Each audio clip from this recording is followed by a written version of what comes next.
بسم اللہ الرحمن الرحیم رب اشرح لی صدری ویسر لی امری واحلل عقدۃ من لسانی یفقہوا قولی۔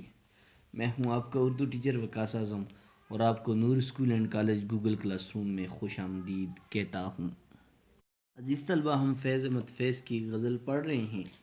گزشتہ لیکچر میں ہم نے سب سے پہلے فیض احمد فیض کا تعارف پڑھا کہ فیض احمد فیض 1910 کو سیالکوٹ میں پیدا ہوئے اور ابتدائی تعلیم وہیں سے انہوں نے حاصل کی ہے، اور پھر فوج میں بھی رہے۔ وہ راولپنڈی سازش کیس کیا تھا میں نے آپ کو بتایا، اس میں ان کو سزا بھی ہوئی، کوئی 2.5 سال کی قید کی سزا ہوئی۔ سب یہ سوچتے تھے کہ ان کو پھانسی کی سزا ہوگی، لیکن ان کو 2.5 سال کی سزا ہوئی۔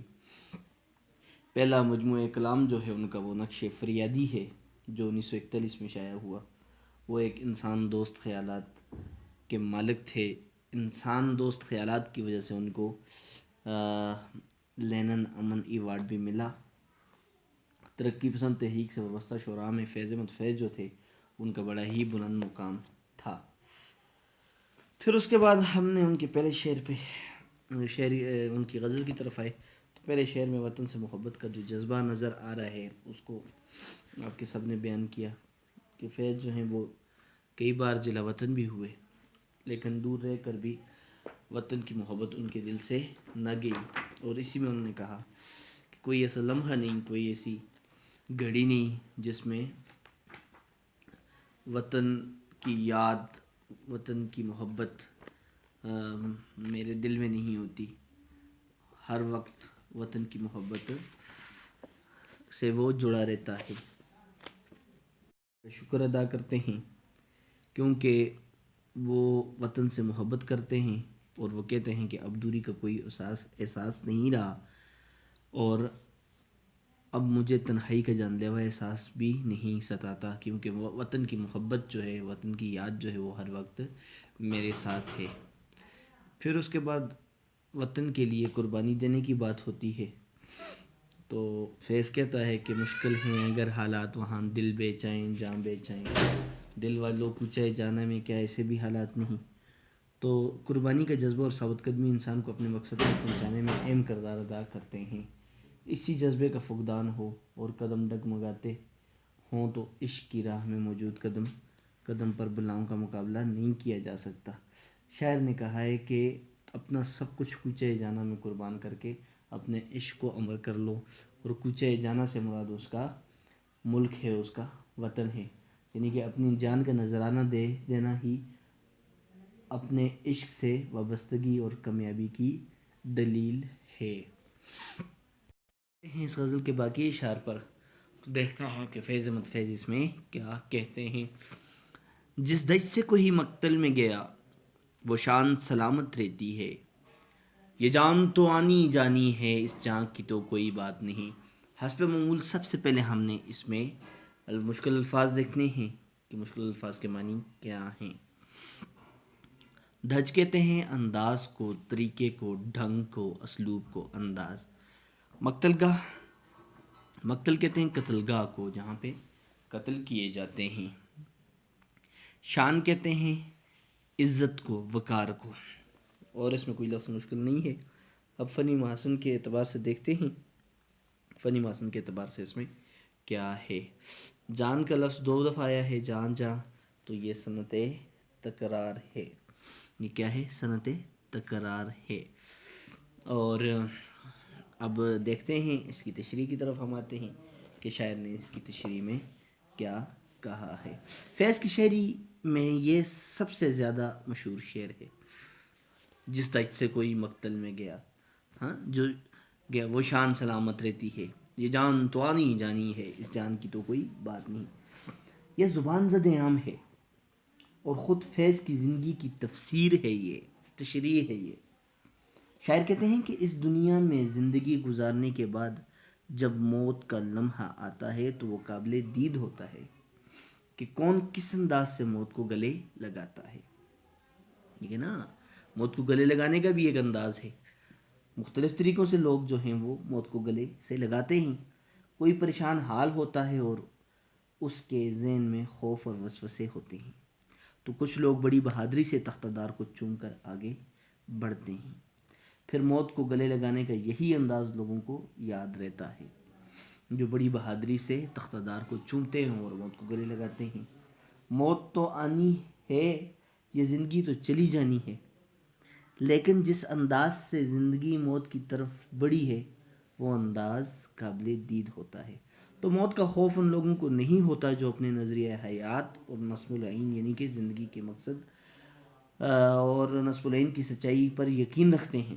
جو اپنے اصولوں کو سچا سمجھتے ہیں وہ اپنے اصولوں پر ثابت قدم رہتے ہیں، ہر مشکل میں ڈٹ جاتے ہیں، خودداری سے جیتے ہیں اور باوقار موت مرتے ہیں، لیکن اپنے اصولوں پر سمجھوتا نہیں کرتے.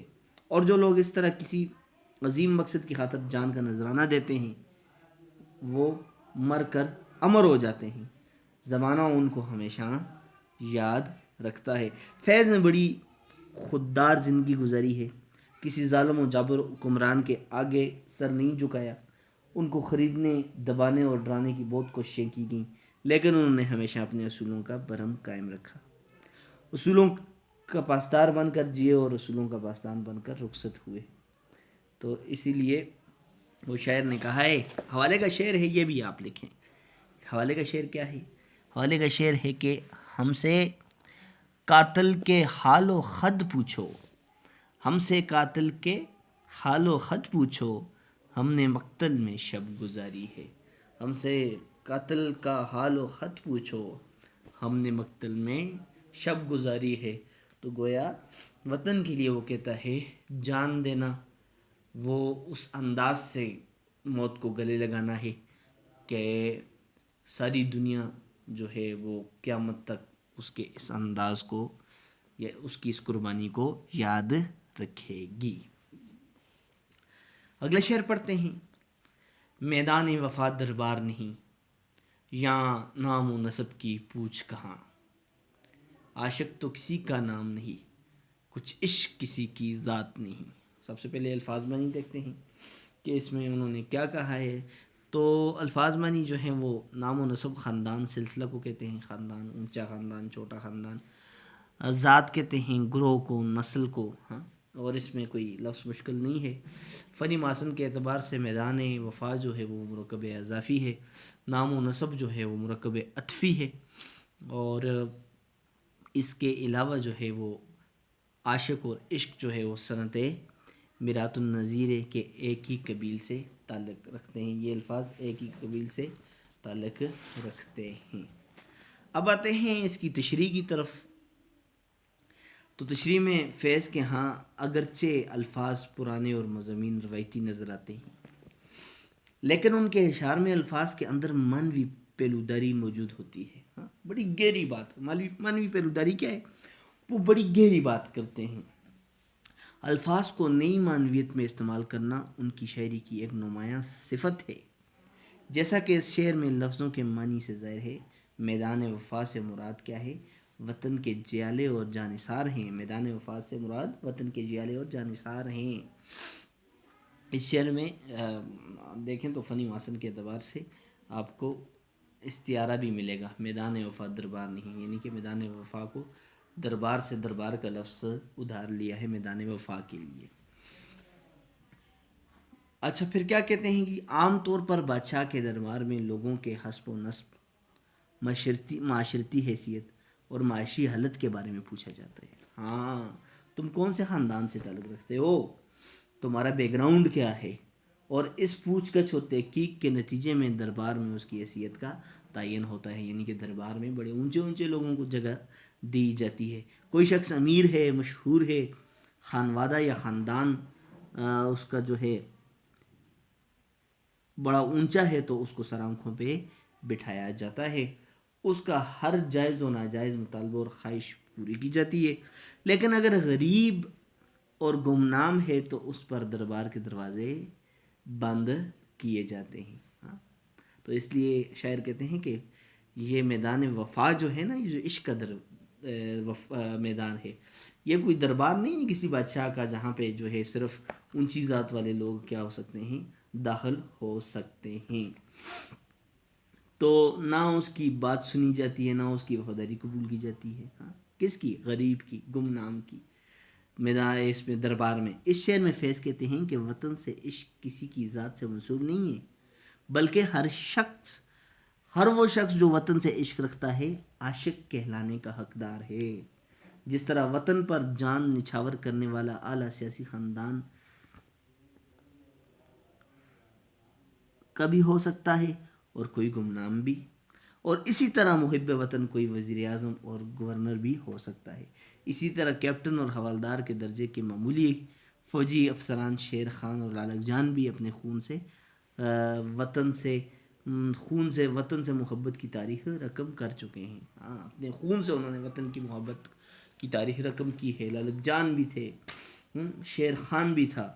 ہاں، تو عشق ذات پات نہیں بلکہ سچی وفاداری اور جانثاری کا نام ہے. فیض احمد فیض کہتے ہیں عشق ذات پات کا نہیں بلکہ سچی وفاداری اور جانثاری کا نام ہے، قربانی کا نام ہے. اس طرح مجنوں کی شہرت اس کے حسب و نسب کی وجہ سے نہیں بلکہ اس کے جذبہ وفاداری اور جان نثاری کے باعث ہے. ہاں، کے ساتھ لکھیں حوالہ شعر. اس کے ساتھ کیا ہے حوالہ شعر؟ یہ ہے کہ کیس ہو کوہکن ہو یا حالی، کیس ہو کوہکن ہو یا حالی، عاشقی کچھ کسی کی ذات نہیں. یعنی کہ عاشق کیس بھی ہو سکتا ہے، کوہکن سے مراد فرہاد بھی ہو سکتا ہے، اور حالی کا شعر علی کہہ رہے میں بھی ہو سکتا ہوں. لہٰذا میدان وفا جو ہے وہ کوئی دربار نہیں ہے. عشق ذات پات نہیں پوچھتا بلکہ عشق جو ہے وہ سچی وفاداری کا نام ہے. آتے ہیں آخری شعر کی طرف. گر بازی عشق کی بازی ہے، جو چاہو لگا دو ڈر کے سا، گر جیت گئے تو کیا کہنا، ہارے بھی تو بازی مات نہیں. ہاں، سب سے پہلے مشکل الفاظ دیکھتے ہیں کہ مشکل الفاظ اس میں کیا استعمال کیے ہیں. بازی کہتے ہیں کھیل کو، ہم مات کہتے ہیں ہار کو. یہی دو مشکل الفاظ ہیں. پھر فنی محاسن کی طرف آتے ہیں. بازی کا لفظ جو ہے وہ 3 بار استعمال ہوا ہے، لہٰذا یہ صنعت تکرار ہے، اور اس میں صنعت تضاد بھی ہے. صنعت تضاد کیا ہے؟ جیت اور ہار. مات اور جیت جو ہے وہ صنعت تضاد ہے، ایک دوسرے کی ضد ہیں. اور گر کا لفظ 2 دفعہ آیا ہے، لہٰذا یہ بھی صنعت تکرار ہے. اب آتے ہیں اس کی تشریح کی طرف کہ شاعر کہنا کیا چاہتے ہیں. تو فیض احمد فیض اس شعر میں کہتے ہیں کہ عشق چونکہ ایک خالص اور سچا جذبہ ہے. ہاں، گر بازی عشق کی بازی ہے، جو چاہو لگا دو ڈر کے سا. عشق کیا ہے؟ ایک خالص اور سچا جذبہ ہے جس میں عاشق اپنے سود و زیاں کی پرواہ نہیں کرتا. سود و زیاں یعنی کہ فائدے اور نقصان کی پرواہ نہیں کرتا. اس لیے عشق کی بازی جیتنے کے لیے شرط لگا دو. شرط آسان ہو یا مشکل کوئی بات نہیں، بس شرط پہ شرط لگاتے جاؤ، چاہے جان کی بازی لگانے والی شرط ہی کیوں نہ ہو. کیوں؟ بات یہاں پہ وطن سے عشق کی ہو رہی ہے. تو عشق ایک ایسا کھیل ہے کہ اگر جیت گئے تو کیا کہنا، یعنی تعریف ہی تعریف ہوگی. اور لیکن اگر ہار گئے تب بھی عشق کی ہار نہیں ہوتی. عشق میں تو ہار ہوتی ہی نہیں ہے. عشق میں ہار بھی عاشق کو زندہ و جاوید بنا دیتی ہے. شاعر یہ کہنا چاہتے ہیں. گر جیت گئے تو کیا کہنا، تعریف ہی تعریف ہے. زمانہ آپ کی تعریفیں کرے گا، زمانہ آپ کو یاد کرے گا. اور اگر ہار گئے تو عشق میں ہار ہے ہی نہیں ہے، اور دونوں صورتوں میں کامیابی ہی کامیابی ہے. اس لیے ڈرنے اور گھبرانے کی کوئی بات نہیں ہے. ہار جیت دونوں کے ایک ہی معنی ہیں. سچے عاشق نتائج کی پرواہ نہیں کرتے، بس بازی لگا دیتے ہیں.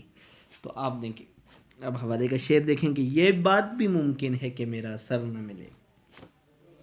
یہ بات بھی ممکن ہے کہ میرا سر نہ ملے گا، لیکن میری آنکھوں میں تجھے ڈر نہ ملے گا.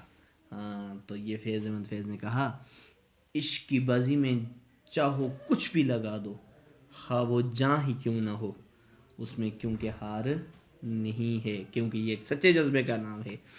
لہٰذا وطن کی محبت کے لیے کسی بھی قربانی سے دریغ نہ کرو.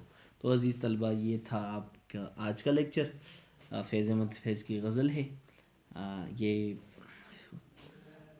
غزل ختم ہو گئی ہے. اب اس کے اہم نکات کی طرف ذرا نظر ڈالتے ہیں، دوڑاتے ہیں. اہم نکات کی طرف آتے ہیں. وطن کی محبت میں جان کی پرواہ نہ کرنا. ہاں تو شاعر کہتے ہیں کہ اس دنیا میں زندگی گزارنے کے بعد جب موت کا لمحہ آتا ہے تو وہ قابل دید ہوتا ہے کہ کون کس انداز سے موت کو گلے لگاتا ہے. کوئی پریشان حال ہوتا ہے اور اس کے ذہن میں خوف اور وسوسے ہوتے ہیں تو کچھ لوگ بڑی بہادری سے تخت دار کو چوم کر آگے بڑھتے ہیں. پھر موت کو گلے لگانے کا یہی انداز لوگوں کو یاد رہتا ہے. موت تو آنی جانی ہے، یہ زندگی تو چلی جانی ہے، لیکن جس انداز سے زندگی موت کی طرف بڑھتی ہے وہ انداز قابل دید ہوتا ہے. یعنی جو لوگ اس طرح کسی عظیم مقصد کی خاطر جان کا نذرانہ دیتے ہیں وہ مر کر امر ہو جاتے ہیں، ہمیشہ ہمیشہ زندہ رہتے ہیں. زمانہ ان کو ہمیشہ یاد کرتا ہے. پھر اس کے بعد عشق سچی وفاداری اور جانثاری کا نام ہے. تو پھر کیا کہتے ہیں کہ عشق ذات پات نہیں بلکہ سچی وفاداری اور جانثاری کا نام ہے. اس طرح مجنوں کی شہرت اس کے حسب نسب کی وجہ سے نہیں بلکہ اس کے جذبہ وفاداری اور جانثاری کے باعث ہے. تو وہ یہ کہنا چاہتے ہیں شاید کہ بھائی میدان وفا جو ہے وہ کوئی دربار نہیں ہے، اور میدان وفا سے مراد ہے وطن کی محبت، وطن کے جیالے اور جانثار ہیں. عام طور پر بادشاہ کے دربار میں آپ نے دیکھا ہے کہ حسب نسب، معاشرتی حیثیت اور معاشی حالت کے بارے میں پوچھا جاتا ہے. لیکن عشق ایک ایسی جگہ ہے جہاں ہر کوئی اپنی قربانی اپنے وطن کے لیے یا اپنے عشق کے لیے دے سکتا ہے. لیکن اگر غریب اور گمنام ہے تو اس پر دربار کے دروازے بند کیے جاتے ہیں. آپ نے دیکھا ہے نہ اس کی ذات سنی جاتی ہے، نہ اس کی وفاداری قبول کی جاتی ہے. تو فیض نے کہا ہے کہ وطن سے عشق کسی کی ذات سے منسوب نہیں بلکہ ہر وہ شخص جو وطن سے عشق رکھتا ہے عاشق کہلانے کا حقدار ہے. پھر تیسرے نقطے میں انہوں نے کہا کہ عشق کی بازی جیتنے کے لیے جو چاہو شرط لگا دو. ہاں تو پھر اس نے کہا کہ عشق ایک خالص جذبہ ہے، خالص جذبہ ہے. اس میں عاشق اپنے سود و زیاں یعنی کہ فائدے اور نقصان کی پرواہ نہیں کرتا. اس لیے عشق کی بازی جیتنے کے لیے جو چاہو شرط لگا دو. شرط آسان ہو یا مشکل ہو کوئی بات نہیں، بس شرط پہ شرط لگاتے جاؤ، چاہے جہاں کی بازی لگانے والی شرط ہی کیوں نہ ہو. عشق ایک ایسا کھیل ہے کہ اگر جیت گئے تو کیا کہنا، یعنی کہ تعریف ہی تعریف ہوگی، لیکن اگر ہار گئے تو تب بھی عشق میں ہار نہیں ہوتی. عشق میں ہار بھی عاشق کو زندہ و جاوید بنا دیتی ہے. دونوں صورتوں میں کامیابی ہی کامیابی ہے. تو یہ تھا آج کا آپ کا لیکچر. عزیز طلبہ امید کرتا ہوں آپ کو سمجھ آئی ہوگی. اگر آپ کو سمجھ نہیں آئی تو آپ کمنٹس میں آپ اپنی آراء سے ہمیں آگاہ کر سکتے ہیں. ہوم ورک آپ کا یہ ہے کہ آپ نے جو آج 3 اشعار ہم نے پڑھے ان تینوں کی تشریح کرنی ہے اور ساتھ حوالے کا شعر بھی لکھنا ہے جو میں آپ کو بتا چکا ہوں. امید کرتا ہوں آپ کو سمجھ آئی ہوگی. اللہ تعالیٰ آپ کا حامی و ناصر ہو. اللہ حافظ.